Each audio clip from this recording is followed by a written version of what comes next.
ile ni sarakasi, na Wakenya wameanza kuangazia kwamba mahakama ya Kenya imebadilika ikakuwa kama bunge la taifa na bunge la seneti. Kwa nini nasema hivi? Rigathi Gachagua alifanya application yake tarehe 18 mwendo wa saa 10 kabla kule Kerugoya, kabla ya petition ya naibu Gachagua, kulikuwa petition zingine zilizokuwa zimewekwa, petition 6 ambazo moja wako ni petition yangu ya sheria mtaani na Shadrack Wamboi, ikaenda kwa Justice Mugambi, akasema maswala tunayoibua ni mazito, akasema mara moja na zile petition zingine zote zifikishwe mbele ya jaji mkuu aweze kufanya kitu kinachoitwa impanelment. Basi faili zile zilienda kwa CJ. Faili ya Gachagua ilitoka Kerugoya saa 10. Tuna ufununu kwamba koti ilikaa usiku kule Kerugoya saa 4 usiku ili kufanya consolidation baada ya serikali kutisha majaji wa Kerugoya, kisha ile faili ikabeba kutoka Kerugoya saa 4 usiku kuja Nairobi. Ilipoletwa naibu wa Chief Justice ambaye hana nguvu za kisheria za kuweza kufanya impanelment, sababu hilo ni jukumu la Chief Justice peke yake. Jukumu hilo ni kama lile la rais la kuwa amiri jeshi mkuu wa taifa, hawezi pea mtu mamlaka yale. Chief Justice hawezi peana yale mamlaka. Naibu wa rais, naibu wa Chief Justice akaketi usiku, pengine saa 6 usiku, akafanya maamuzi peke yake mwendo wa saa 6 usiku kwamba majaji aliwateua 3. Wale majaji wakaketi siku ya Jumamosi. Aliye hapa ni wakili Nyaberi ambaye ni church elder wa kanisa la SDA. Tuliweka kesi kotini kupinga bunge kuketi siku ya Jumamosi.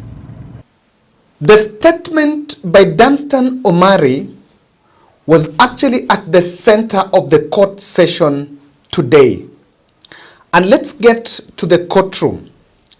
For better part of Tuesday afternoon, there was a heated debate between the petitioners, who are Rigathi Gachagua's lawyers, and the state lawyers on the legality of Chief Justice Philomena Mwilu to constitute the 3-bench judge to hear the case. And Rigathi Gachagua's lawyers are raising pertinent questions, and they're raising suspicion issues with the constitution of that bench. And I think from this, there is something that the parliamentarians were saying, that Senate tried to say, that justice is not done, but it must be seen to be done. I think the next level after the shenanigans in the National Assembly and the Senate was about the court. And Lady Justice Martha Koome, who we've reliably informed is in the country, must steer the boat directly. Rigathi Gachagua case has a potential of redeeming the image of the judiciary and also just making sure that justice is served, both for Rigathi and the state side. The 3-bench judge comprising of Eric Ogola, Anthony Murema, and Frida Mugambi ruled that the matter raised questions by Rigathi Gachagua team were heavy, and thus the court will not proceed with that confusion. So what happened? There was an order from the Kerugoya court, and that is what Danstan Omari is saying, for Lady Justice Martha Koome to constitute a bench of 3 to hear the case. But what Rigathi Gachagua's lawyers are raising is that how how the Deputy Chief Justice Philomena Mwilu quickly convened allegedly a night meeting to constitute the bench. And they are saying, and of course Philomena Mwilu is trying to say that Lady Justice Martha Koome was out of the country, something that Rigathi Gachaga's team are actually discrediting. But again, the magnitude of the case, I think judiciary ought to have really put their best foot forward, because this is a public interest litigation, so that they don't give room for these objections. So they are questioning about it. And that case has some very two interesting implications. Because I think the case has put the lawyers, has held the lawyers in hostage. They've been put out of the cage. And interestingly, Rigathi Gachagua case has caged has removed William Ruto from his comfort cage, and now has to come and react, or rather say what he thinks about the case. Gachagua's legal team argued that Deputy CJ Philomena Mwilu had no powers to constitute a bench after reports emerged that she constituted the three-judge bench who were presiding over the case. Mwilu's decision came after the Justice Martha Koome was reportedly to have really left out. So, I want us to hear the argument from Rigathi Gachagua's side, Ongoya, Njiru, and a host of his lawyers, and then we'll hear the argument from the state side, so that we can, because I want us to have the real context. I really want us to have the real context of this. Listen to this. If a function has been created to be executed by that particular organ, it is only that organ that is capable of executing that particular function. And for the question of further delegating that particular function cannot arise so as to say that the Deputy Chief Justice had the constitutional mandate to appoint this bench to adjudicate over these particular files. Your Lordship, we have put up a case that the Deputy Chief Justice has not only violated the Constitution, but also violated the rights of the petitioners to be heard under Article 50 of the Constitution. When they moved to appoint a bench of this, the bench, and failed to notify the parties herein as evidenced by the counsel appearing for the petitioner in petition number 14, it tells your Lordship that the expediency for which it was done was so as to meet the objective of setting aside the orders that were granted by your brother Justice Mongo and your brother Justice Mwilu. Your Lordship, when you retire to make a ruling of our application, it is important that you pay serious attention to paragraph 12 of our affidavit, paragraph 21 again of the affidavit, paragraph 22 again, and mentioned together with this one today. Thank you. Lord, with utmost respect, this honorable court is a court of record. And the record is very, very important. My Lord, Your Ladyship, we heard the court assistant call out petition E13 of 2024, and she mentioned the word Ongoya. That is the file that was called out. And in order for the record of this code to be systematically accurate and easy to follow, may I, with respect, ask that we get clarity on this file that was called out, E13/24 of Ongoya, before we go to the other matters. And perhaps it is for this honorable court to clarify which files, one by one, are before this honorable court this morning. Senior Counsel Paul Mute, we are giving you time to talk. You see, everybody wants to talk. There will be a time for us also to talk. So, they've really argued their point on that, and they're questioning that the manner in which this is being done is sub judice. I don't want to use legal terms, would show bias the way it has been done. Interestingly, this case was supposed to be mentioned on 24th.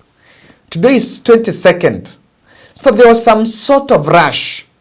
And you could see the bench, the three-judge bench, coming to talk about some apportioning minutes so that the case should be rushed, because they spoke about that in the afternoon, because the morning session, there was a word of verbal exchange between Ongoya and who is this person? And this Kisumu voting machine, who is he? Oduor. Listen to that. This was the morning session. It could not have been filed earlier because the disclosure has been made here. And since that issue goes to the core of your capacity to sit, it ought to be resolved preliminarily. Whether you have been properly empaneled is the most preliminary of preliminary issues. We urge that you give directions in the nature of a timeline when that application ought to be filed, a timeline when responses will be filed, then give us a return date to come and canvass that application on whether you are properly constituted. Because if it turns out that you are improperly constituted, even the issue of recusal becomes secondary. Yes. But if it comes out that you are properly constituted, then the issue of recusal now follows. I urge that if we follow that route, in accordance with my teacher's guidance, Professor Mwilu, there will be greater order and coherence. And I thank you. Is that an adjournment? Is Ongoya applying for an adjournment? Because he's saying, and perhaps rightly or wrongly, that even the recusal application comes after the termination of the question when panel. If that be so, they normally leave court, they may leave the Senate, may leave court. We let them say whether they are applying for adjournment. Is that remark, they normally leave court, the left Senate, palatable in this court, my lord? I need that answer first. No, is that remark palatable before my lord and my lady? My lady, because, you know, we have decorum at the bar. If you have a professor of law misbehaving at the bar, then there's a problem. I'm urging that you direct that remark be withdrawn first, then we make progress. I'm urging, my lord. The remark was made in your presence. I'm urging it to be withdrawn first, then I can respond. My lord, I have no problem in doing the remark. But the point is, it is a veiled application for adjournment. Because Mr. Ongoya is saying that the court must address the question of empanelment before the recusal. I am answering the question now, but I know that he has withdrawn. He said he has no problem with withdrawing, but I didn't withdraw. I want him to withdraw first, my lord, because I'm entitled to dignity. I have no problem withdrawing. No, my lord, you must withdraw. I withdraw the remark. Thank you so much. Thank you. Thank you. Let me now address the question as addressed. So from this side, you realize that the government side went to court with a lot of entitlement. And that is why we see they really need to, the courts really need to assert their authority in this matter. The independence and direction is really needed. There's a lot of entitlement. And I remember, if you check in Twitter, Willie Sotieno, my friend from our home, my friend from Sia was saying that legal counsel Oduor went to court with accolades and papers to brag about, but no substance. But I think you can see the way the whole government represented there. And so after that, after this altercation, after this exchange between Ongoya and Oduor, when the judges came in the afternoon, but of course the first session was taken over by the lawyers. So you could not realize where the lawyers were overwhelmed. The judges were overwhelmed by the arguments. So when they came in the afternoon, they came with apportioning minutes, some 7-10 minutes by both sides, to make their presentations, only for Haminwa to come in the ring with blows on the lawyers. And this is the famous blow to Attorney General when he was silencing the Attorney General. That is no longer confined only to Kenya. We can have a concept of international constitutional law. And if you read that law, including the American law, which I've taken the trouble to read, and which I've had access to it for many years. Dr. Kamuna, we made proposals and we gave directions. Apparently, you are not satisfied. What is your version? What would you want us? You want to give everybody how much time? My Lord, forget about the concept of time. Forget, where are we heading for? What are we heading for? So, yeah. Yeah, we want the country to wake up and to revive and to give the life to the country. The country is Kenya, if you don't know what I'm talking about. Your Honor, let the lawyers say what they want to say. This is part of the healing process of the whole country. Dr. Kamuna, I ask you. Yes. We have given directions on time allocation. Your hands are not tied with respect. Okay, tell us, just tell us, in your view, how much time do you want us to allocate parties? What I'm saying to the tremendous respect, my Lord, we talk about the time in civil matters and so. But we are dealing here with the issue of impeachment. Issue of impeachment of the deputy president. It's not a small matter at all. It's a matter that is starting the whole nation. It has paralyzed the nation. We have heard you, Dr. Kamuna. Let Paul Ruto be given as much time as he wants. Let the professor be given as much time as he wants. Let the Honorable Attorney General be given as much time as he wants. That is the healing process. And from this court, we shall all march forward with confidence. If I may quote Mutaja Makinata, before and buried the Matako New. Let us talk about corporate time. Where are we going? My Lord, where are we going with please, I'm speaking Dr. Kamino. With respect, will you sit down? Kamino is talking. Will you sit down?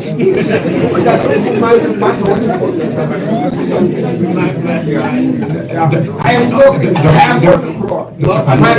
Under the rules of this court, senior counsel has preference, speaks first before any other person except the Attorney General. So if you would please sit down. I, as senior counsel. I will not sit down. We're not practicing lawyers. We're doing breastfeeding. That is also. Now, I can tell you this. Kamino was representing Sharia. Is it Sharia Mtani? Yes, Sharia Mtani. But in that case, he did not go there to. He didn't just go there to make a very substantive position. He was a spoiler, a draggler, you know. Just trying to annoy this and that person and make sure that the process is dragged, probably to my end. But of course, it's a legal mind. I don't know. The senior counsel, the Mugai was really trying to argue his case on that, but it will not be done. So the Mugai, the respondents, the government side argued their case. I want us to get a snippet from them. It would be unfair only to speak about just to give the other side. So let's get bit of their presentation. Can empanel a panel of judges can appoint a tribunal to remove the president from office. What a huge responsibility. What huge authority. But wait a minute. The Deputy Chief Justice cannot assign duties to judges. Pray, my lords. What then does the Deputy Chief Justice deputize? What does she deputize? In many jurisdictions, like those referred to by the distinguished counsel on the other side, in many jurisdictions, including the United States, there is no office of Deputy Chief Justice. In the Supreme Court of the United States, there is the Chief Justice and Associate Justices. In Kenya, the drafters of our Constitution, and if I may say so myself with a bit of humility, I was one of the draftsmen. Knowing that in other countries there was no office of Deputy Chief Justice, decided in Kenya there shall be an office of Chief Justice to deputize the Chief Justice. In doing what? I'll be very brief. That is to be found in the Constitution itself and in the statute. And I think I will leave my learned friend, Mr. Ngobo, to deal with that. But let me, in the 2 minutes I've been granted by this gracious lady, make 1 point, 2 points. Beneficiaries of ex parte orders stand before this court and say only they are entitled to ex parte orders. They are here to complain that they went before Judge Mongo, they went before Judge Mwita, they got ex parte orders with finality, and that was okay. But when the Attorney General went ex parte, and all her prayers were refused, except the prayer to send the matter to the Chief Justice, she was wrong. How is that possible?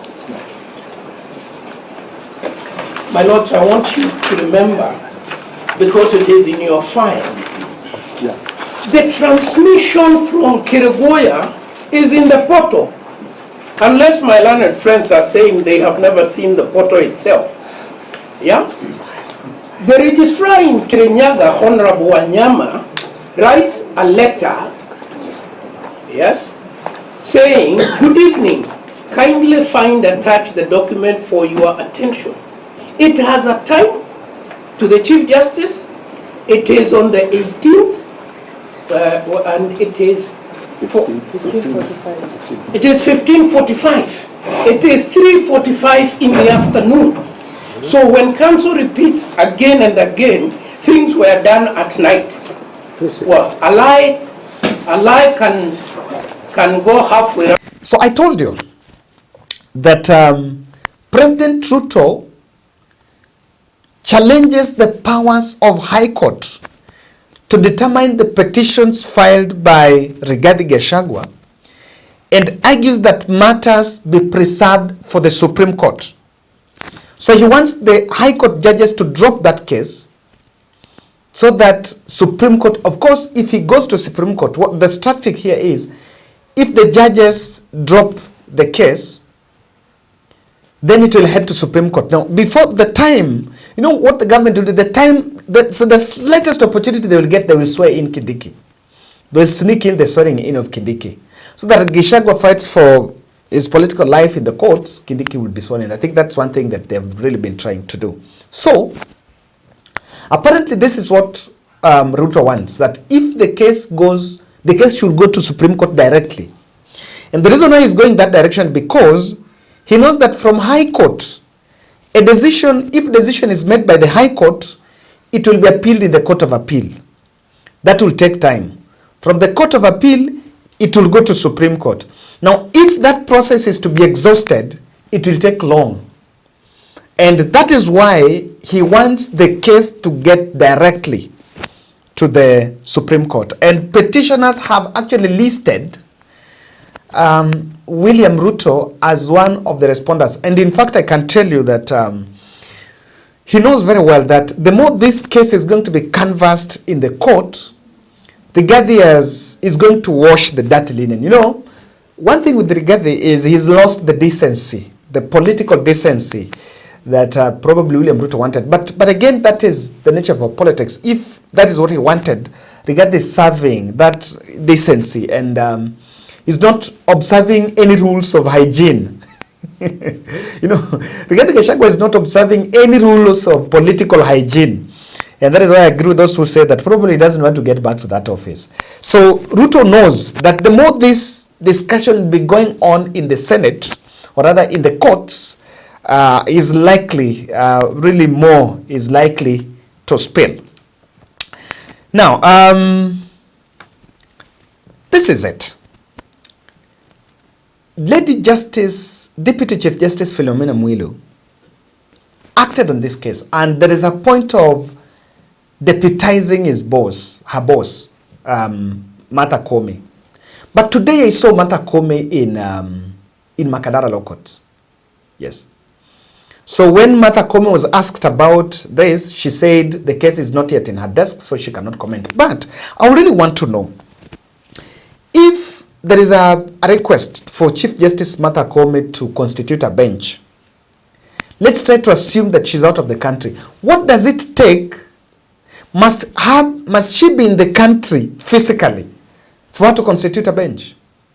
Because what I would think, and what I think is, there are communication channels available that even if she's out of the country, like the way Rigathi's lawyers argued that there could still be virtual meetings, even if she's out of the country. I think it is her decision to constitute who to constitute that bench. So it would be practical enough. Let's be pragmatic on this. For her to make a communication through available communication channels and say so and so and so are supposed to be in charge of this, and then that decision comes from Chief Justice Martha Koome. Or else, is there a way she can delegate that duty to Philomena Mwilu? Because what's coming out clearly, and that is why I think the court must be very careful here.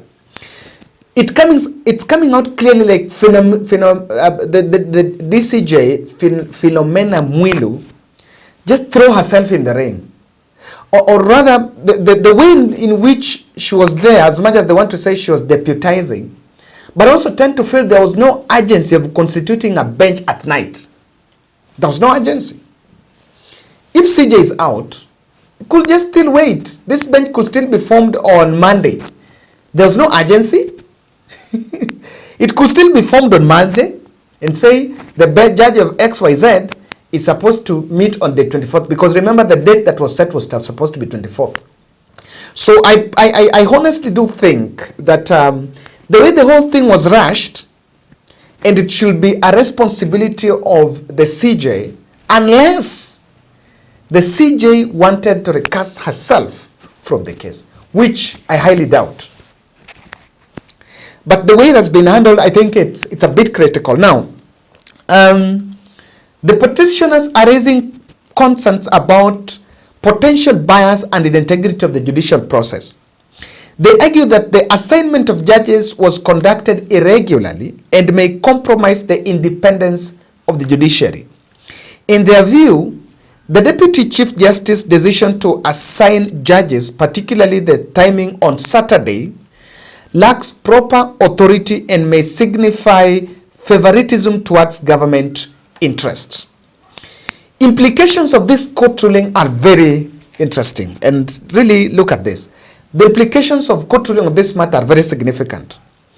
A decision in favor of the petitioners could reinforce boundaries of judicial authority.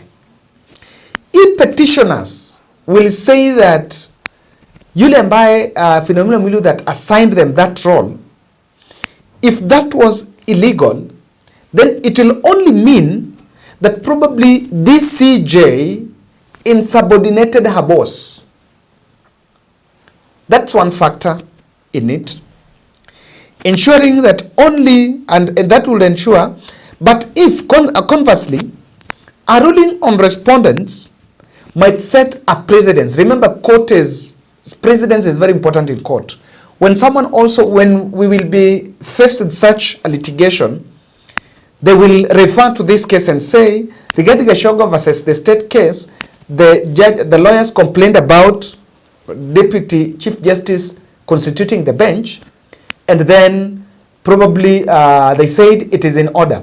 Now, the precedence is very dangerous here, because if this is it, then it means in future, DCJ will be allowed to constitute the bench, even without consulting her boss. Now, that is a space that can be abused. Now, what I think the judges should also look at is it practically right, or is it prone to abuse to allow the DCJ to be constituting the bench? So the court is supposed to consider these submissions from both sides and address whether the Deputy CJ acted within the constitutional rights of empaneling the judges, awaiting that income. Now, I think this case is very interesting, and the interpretation will be very key on this. And that is why I think as much as the government might be able to push this case, as the judges try to look at it, two factors are on table. DCJ, Philomena Mwilu, and it's a very dangerous one. And I want to start, I have 8 reasons, 8 interpretations from that case by Rigathi Gachagwa's judges, lawyers. I have 8 interpretations. Make sure you watch to the end because it will be very interesting. Now, we are also we are doing granny care this month from date 27th. That is on Saturday. We will do granny care. Granny care is an intervention, is one of our programs under Bull Charity Network where we support the elderly, especially for sheltering. So we did Kilifi. We've also done Kisumu, Kano. So this time round, we're supposed to do either Ukambani or Mount Kenya. One of those areas. So the point is you have a link. Upate wale nyako in need, beyond 70 years, need of shelter, and already someone must be working with them within a community, either a church or an area chief or someone within a community. Then you can get to us, and my team, we shall look into such cases and see if we can pick and support. So we'll do granny care this month, towards the end of this month from date 27. So get to me and we shall converse about that. Now, the tribal card is slowly being slapped on Mwilu, and Mwilu should be very careful with this, because I've seen, you know, Kenyans, we will outgrow, I don't know whether one day we will outgrow tribalism, but I think on this matter, it will be too harsh to, maybe it will be too premature to put it here, because the case is also based on someone is tribal. So I've seen a post saying, Mutuse came from Ukambani, was against Rigathi, was the move of the motion. Andrew Mulwa, the only witness who appeared physically from Ukambani, him with the ESCC guy from Ukambani. Now, and that was in the parliament. Now when it goes to the judiciary, then there is another camper from it, Philomena Mwilu. So I think they must really, and if I were these judges, one of the things I should do is, if already one of the parties is complaining about my presence, the best I can do is to just remove myself from the case. But of course, that empalling starts afresh. Some people also say that sometimes when a petition appears before the judges and discredits the judges, it doesn't create a very good environment, and you most likely, you will really easily lose. So picky ponky games are still going on in this matter. And I think it has a bearing because some interpretation, some quarters would actually interpret that the government cut their niche, penetrated the justice system through the DCJ. Yes, she deputizes Martha Koome, but why was she not in Kwale to represent her boss if her boss was away? And that representation in such a high magnitude case would be of interest. Because the general feeling here is she might have received calls from quarters because they have been pushed for this matter to be harassed, to be rushed, so that she can have her way. So that is a really key fact that will be in. In fact, I tend to believe if the 3-bench judge can find her guilty that it was illegal for her to do it, then she should also face the removal acts. Yes. If that will be the case, she should also face the acts. But I think the judges will not make a decision against their boss, because even the DCJ is their boss. So probably the outcome of that case is quite predictable. Now, will it be a case of overstepping the roles, taking over the roles of DCJ? Then some charges of insubordination are there. Now, the other issue I'm seeing here is, did judiciary handle this impeachment case casual, or were they a bit weak on it? Because a judge, a case, the bench, there are some allegations of the way this was handled. I believe Chief Justice would have tried his level best, just like the leader of the Senate and the Parliament, both Wetangula and Kingi, sat through those shambolic sessions in the legislature. So I think the hands of DCJ should have been there. The hands of the CJ should have been there directly. If she was the one to empanel, and looking at the magnitude of the case, because one thing I would ask is, if the litigants did not have an issue, that would they raise another objection? Yes, I've spoken to the lawyer saying, yes, these guys are running a delay tactic, and they're doing some merrymaking doing some merry-go-round in the courts, and they would have raised one objection one after the other. In fact, tomorrow they might raise another one.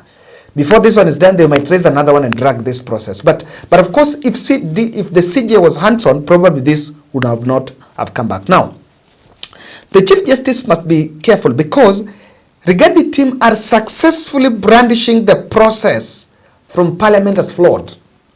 I listened to the presentation from Ongoya, and he's saying Parliament was false, and then Senate was ridiculous, and then the court is becoming embarrassing.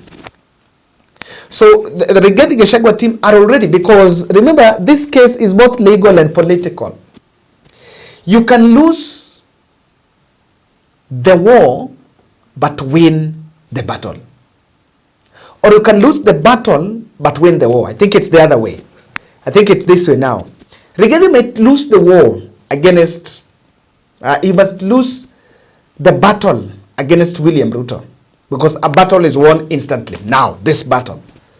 But again, the political war with William Ruto, he might win if he successfully convinces the country that the whole process is a charade. And on that, it will actually come out clearly that the process is flawed. So they started, remember, they raised objections in the Senate when Orengo appeared. They raised objections. And Kingi really dismissed all the objections that Rigathi Gachagua team raised in the Senate. And from that point, they said, oh, Kingi, they marked Kingi, you are against us. So that will also most likely replay in the Senate. The other one is the litigation meant, the reports of the judges' intimidation should worry the CJ, because that is also one of the factors that has been raised. And I think litigation made to drag the process. So ladies and gentlemen, it will be interesting. I think the judges should just recast from the case, and let's wait to what end. I'll be so interested to see the outcome. If a precedent is going to be set, then probably it will be interesting to know whether just the DCJ will be allowed to prosecute the case anytime. Thank you.